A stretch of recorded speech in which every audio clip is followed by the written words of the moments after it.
చదువంటే పాఠ్యపుస్తకాలకే పరిమితం కాకుండా సమాజ స్థితిగతులు అర్థం చేసుకునే విధంగా విద్యాబోధన ఉండాలని బీజేపీ రాష్ట్ర అధ్యక్షురాలు పురంధేశ్వరి అన్నారు. పశ్చిమ గోదావరి జిల్లా నర్సాపురం వైఎన్ కళాశాల ప్లాటినం జూబ్లీ వేడుకలకు ముఖ్య అతిథిగా ఆమె హాజరయ్యారు. విద్యార్థులకు సమగ్ర వికాసవంతమైన విద్యను అందించేందుకు ఉపాధ్యాయులు కృషి చేయాలని సూచించారు. చదువంటే సర్టిఫికేట్స్, మెడల్స్, ర్యాంకులకే పరిమితం కాకుండా సంస్కృతి సాంప్రదాయాలపై కూడా విద్యార్థులకు అవగాహన కల్పించాలన్నారు. సమాజంలో రుగ్మతలు పోవాలంటే విద్యాశాతం మరింత పెరగాలని తెలిపారు.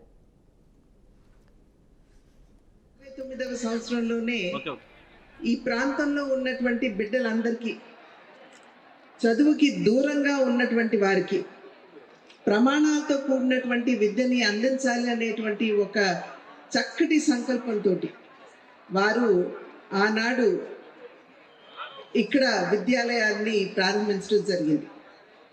పెద్దలు తరచూ మనతో చెప్తూ ఉంటారు సంకల్ప బలం అని. మన సంకల్పం కనుక గట్టిగా బలంగా ఉన్నట్లయితే ఎన్ని అవరోధాలు ఎదురైనా కూడా వాటన్నిటినీ అధిగమిస్తూ లక్ష్య ప్రాప్తి సిద్ధిస్తుందని చెప్పి మన పెద్దలు చెప్పేటువంటి విషయం.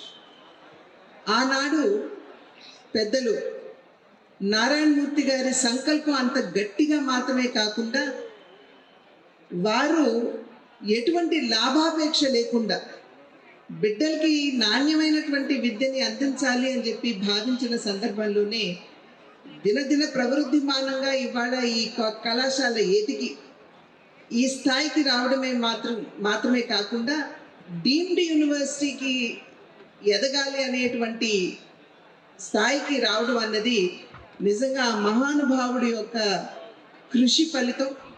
దానికి